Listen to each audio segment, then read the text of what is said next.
And we're back with KMMA. I'm Andio. I'm Khalil Deal. And it's time for Friday's fabulous final face-off show where we take one last look at these animals before they get into the cage and give you our final thoughts. So the real deal, we got Tagir Ulanbekov, who's actually the huggy portrait guy I was thinking of, not the guy before. This is the guy against Kyoji Horiguchi making his comeback after 10 years away. Who you got here?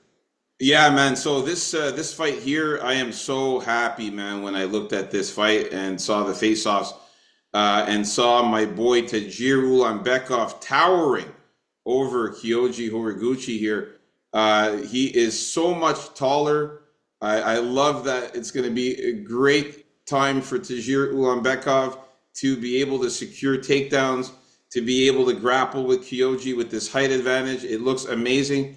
Obviously, he has his shirt on, but Tagir Ulanbekov is ripped. He is in phenomenal shape, but he's a little bit more skinny than Kyoji. Kyoji is in great shape as well. Kyoji is actually a little bit bigger than Tagir, a little bit more muscular in build, but Tagir is ripped, though, and he's so much taller. I love it. I got to stick with Tagir, especially after this crazy height advantage here. Looking at it, I just can't see Kyoji really having much success in the striking. I think Tagir is going to have an easy time getting him down. And once he gets him down, man, I can see him getting in position for the sub or winning a decision by just taking him down, constantly grappling with him and constantly taking him down. So I'm going to go with Tagir Ulanbekov in this one. Give me submission or decision for Tagir. Nah, this guy's a little firecracker, man. He's going to fend off a few takedowns. Sometimes it's harder for these taller guys to get a takedown on that lower center of gravity and good sprawl, you know? So I say once he fends off a couple of those, gets that superior striking going, he's a more talented striker. I suspect Ulanbekov to get a little tired and Horiguchi to make his comeback count with a decision win here. Or not, So but this probably decision. So we disagreed on this one here. It's just also the layoff there. Well, not the layoff. I mean, he hasn't fought in a while in the UFC, that's for sure. But even 10 months and 3 weeks ago in Ryzen was the last time he fought. That's not that bad. And Tagir just 4 months ago. So, I don't think that's. but you know what's crazy is that Topology had Hiragochi at 5'5" and Tagir at 5'7". It's totally not the case when you look at these guys here. It's not a two-way Yeah. advantage for. Yeah, that's why I never even look at what Topology says. I mean, this is like a 5-inch height advantage for Tagir here. Yeah, I wasn't expecting this either. Me But neither. I knew Horiguchi was a small guy. Horiguchi's always the smaller guy, but yeah, this was a little extra. Oh yeah, Topology is way off here. So yeah, definitely Tagir is like 5 inches taller. So yeah, give me yeah. So we're in disagreement with this one. So yeah, Tagir for me by sub or decision. All right, let's move on up to the next fight here. We got a new addition, folks. Waldo Cortez Acosta against Shamil Gaziev. Yeah, we were talking about who gassed out quicker, I think, in the last show. You thought it was Spivak, and I thought it was Gaziev. Turns out you were right. Spivak gassed out before he could even make the fight. But here we got a Waldo Cortez Acosta, who fought very recently after getting that win against a guy we both had, that training partner of Tom Aspinall. Uh, Yeah. yeah, if you remember who that guy's name was, I forget there. But he got poked in the eye, and it brought out the dog in him, and Yeah, it was Ante Delija. yeah, I got that knockout on Delija, put him out after getting poked in the eye. I wanted to fight Tom Aspinall. Didn't get Tom Aspinall. Instead, he's getting Shamil Gaziev here, and I think he can take Gaziev, man. I like his hand speed. He has more volume. He just has to watch out for being squished up against the fence, and definitely has to avoid being underneath this guy. But he's shown toughness. I just like for him to show as much as he showed after getting eye poked, like without getting eye poked sometimes, right? With all his fooling around. But yeah, if that happens, I think he'll get a decision win or maybe even a knockout, you know? Hey, maybe Gaziev will even poke him in the eye and then we'll see what happens. So, yeah, decision or knockout for Waldo here. Yeah, so fucking pussy Sergey Spivak fucking withdrew from the fight against Shamil, pussying out and fucking Gassing out.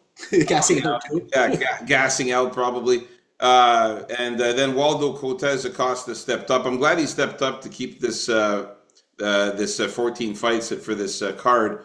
Um, and you know, Waldo Cortez Acosta, you know, he's a versatile fighter. You know, he's got a combination of boxing and Brazilian jiu-jitsu. He's got a strong boxing background. He's even competed in professional boxing before he became a UFC fighter. And he's known for his exciting fights, knockout power. You know, he's a blue belt in BJJ. He does incorporate grappling techniques sometimes into his fights. He uses his boxing skills to set up some takedowns or defend against them. But Shamil Gaziev, man, I'm still picking him to win.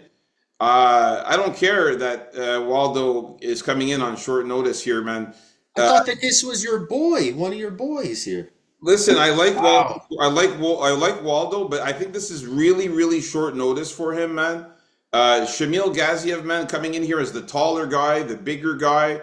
I got to tell you, I'm surprised.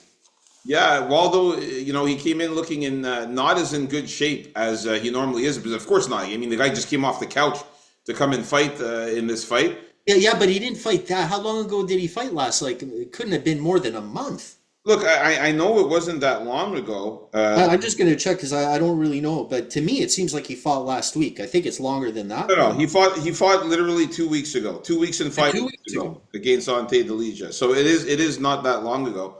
But I mean, still, you know, he fought 2 weeks ago, coming right into this fight here after that fight against Ante Delija. I think it's a little soon to jump into another fight. Even though he did knock out Ante, he didn't train for a long time to fight Shamil Gaziev here. You know, he came off that fight. 2 weeks later, he's fighting again. I think that's a little bit too fast of a time. You know, Shamil Gaziev has had 9 months off since that knockout on Thomas Peterson. He had a full training camp to fight against Sergey Spivak, who I find is a more of a trickier grappler and submission guy than Waldo. So now Shamil, now he doesn't even have to worry about the takedowns as much as he would have had to worry about the takedowns against Sergey Spivak. I think Shamil now is going to have an easier time fighting Waldo with this fight standing. Now, Shamil's got fucking serious knockout power in his hands. He punches very, very hard. And what's good about Gaziev is that he's very well rounded too with the grappling as well. He does know how to sub and knows how to get you to the ground. So I'm going with Shamil Gaziev here, man. I'm still taking him to win. Another dog play for me here. Shamil Gaziev by knockout or submission. I think he finishes Waldo in this one here, man. I think Waldo's just being a little too brave, being a little too cute here coming in to fight here after just fighting 2 weeks ago. I think he's being a little too snarky here, a little too overconfident. All right, so let's move on up to the next fight. Me and Andy O disagreeing in this one. I thought you were going to stick with Shamil. I'm surprised. No, I had the other bum. Oh, yeah, it's true. You had the Spivak. That's true. That doesn't mean I wouldn't have picked Shamil, but no, I think I know you could be right, but I think Waldo's really going to show his mettle here. You know, short notice like this, he's coming off a very like uplifting win, and it's up to him to keep the ball rolling. We'll see how he handles it. All right, so this fight here, Jack Hermanson against Miktabek Oralbay. Like, Oralbay. So for this one here, man, I'm going with Miktabek Oralbay, but I got to say this, man. I talked about it in the early predictions, man. Jack Hermanson really surprised me. This guy came out here going down in weight, and he looks phenomenal. Jack Hermanson looks phenomenal. He's in great shape. He's fucking ripped. He's muscular. He's built. He looks good. He didn't look fucked up on the scales at the weigh-ins.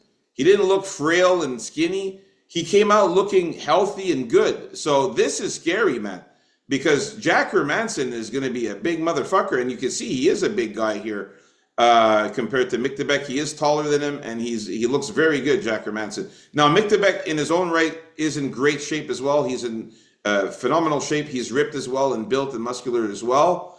Don't let that hat fool you. He's much shorter than Jack Hermanson. The hat is what's kind of throwing it off for the height difference here, but there's a significant height difference between the two, and it's a story of at least 3 inches here for Jack Hermanson. And I like the size of Jack Hermanson. I'm sticking with Miktabek Orolbai to win this fight. I got him winning by finish. I think this is going to be a banger of the fight. This is not going the distance. These guys are going to go out there and kill each other. But don't be surprised, Jack Hermanson ends up fucking this guy up, man, and getting a win. So I'm going to stick with Miktabek Orolbai. Not much confidence now that Jack Hermanson looks this good. Yeah, if there's no heel hooks or anything surprising early on, I expect this fight to probably, go well into the third round, man. I think Orolbai will embrace the grind just a little more than Jack, along with some hard knocks. What I mean by that is, shake Jack's brains a little bit and see how chinny he actually is. That's a big thing for me, man. Getting blasted last time. Yeah, that brutal knockout was bad, the last one, for sure. And yeah, so I'm gonna embrace the grind myself. Embrace Orolbai's win by decision or a knockout, based on the frailty that Hermanson may have. It does scare me a bit. Obviously, RoboCop really brutally knocked him out in that last fight. And I'm like getting nightmares with the Beneil Dariush loss that I suffered too. Well, that he suffered, but I suffered along with him in picking him. Wow, talk about a finished chin, eh? Anyway. Yeah, Jack Hermanson looked like he almost died out there. Yeah, in the last fight. I thought it was one of those cases. Is this flatlined for a while there? All right, so Miktabek Orolbai is the pick for both of us. I got him by finish. You? No, I have him by a sub or decision. Sub or decision. All right, so let's move on up. Sorry, knockout, decision or knockout based on his frailty. All right, so let's move on up to the next fight here. We got Volkan Ozdemir against Alonzo Menefield. Who you have here, Andio? I'm just going to go with no time here to just be a little smarter out there. And once he gets his timing going, just land something on Menefield to put him out. Probably when Menefield feels it's time to throw himself into the fire and just have, very little defense, a whole lot of wide shots. And I think once Ozdemir gets the timing down, he's going to be able to find an opening in there on Menefield. I expect a knockout at some point. So give me a Ozdemir by knockout or decision. Yeah, I'm sticking with Volkan Ozdemir here. Look at him, much taller than Alonzo Menefield. He's a very big guy too. Normally, Alonzo in his fights is always bigger than his opponent.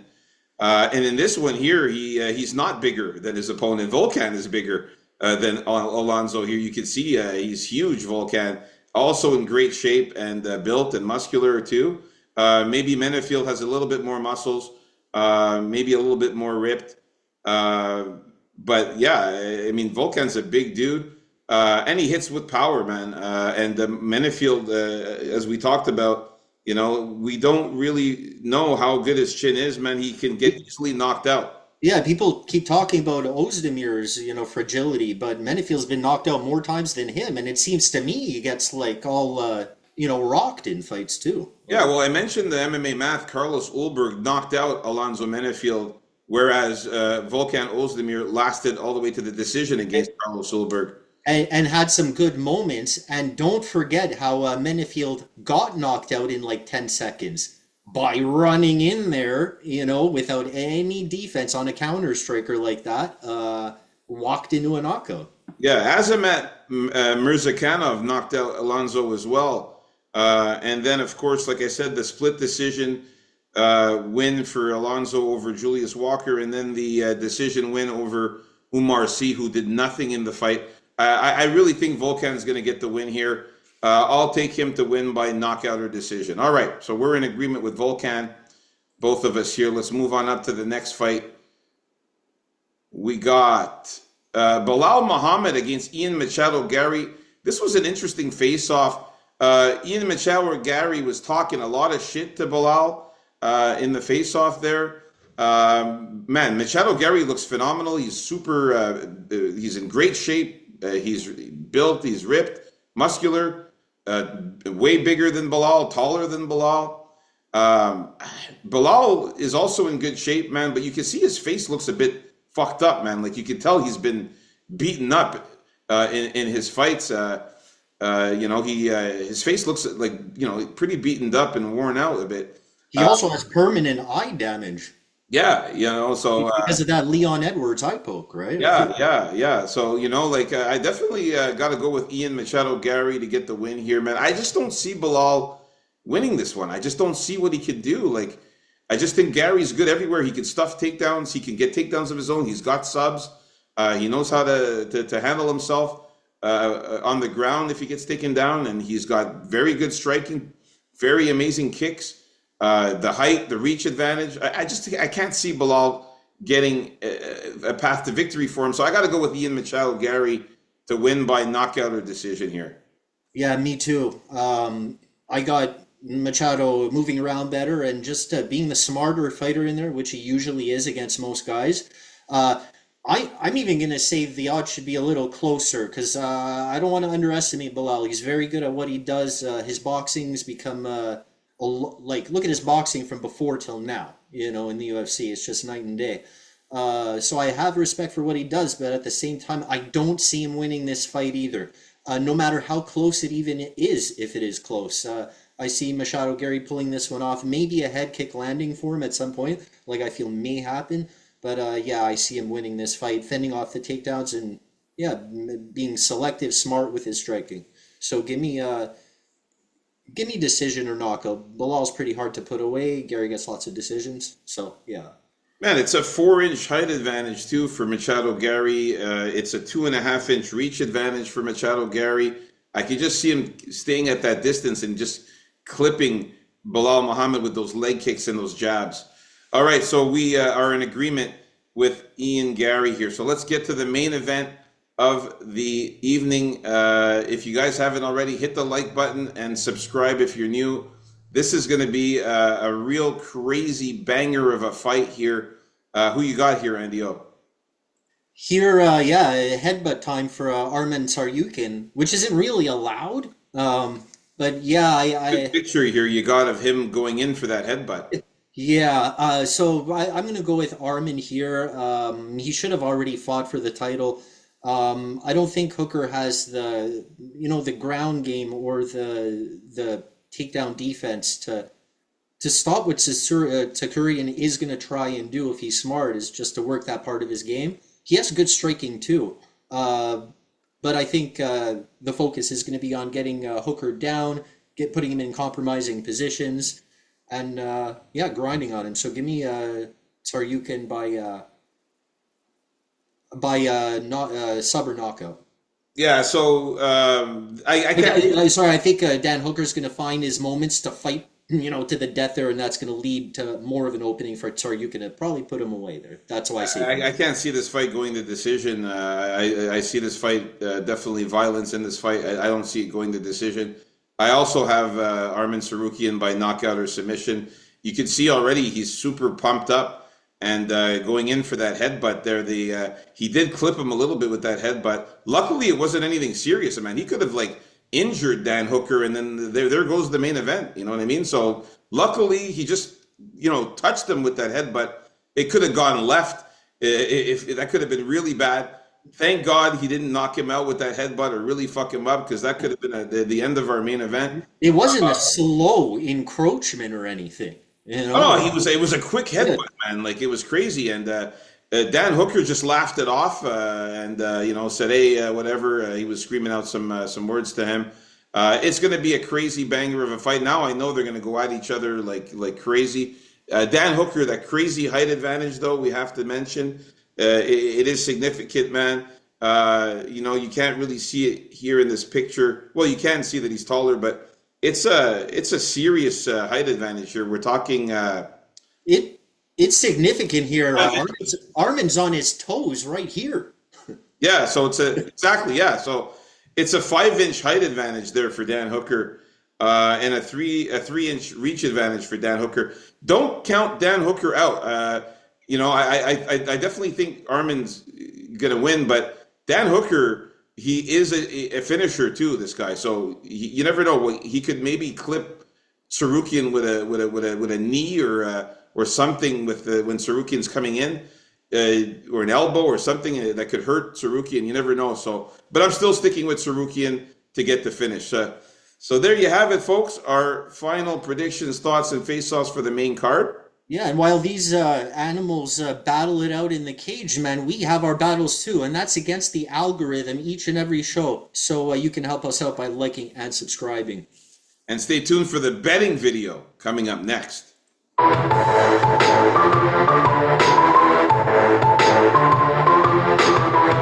MMA, let's get it.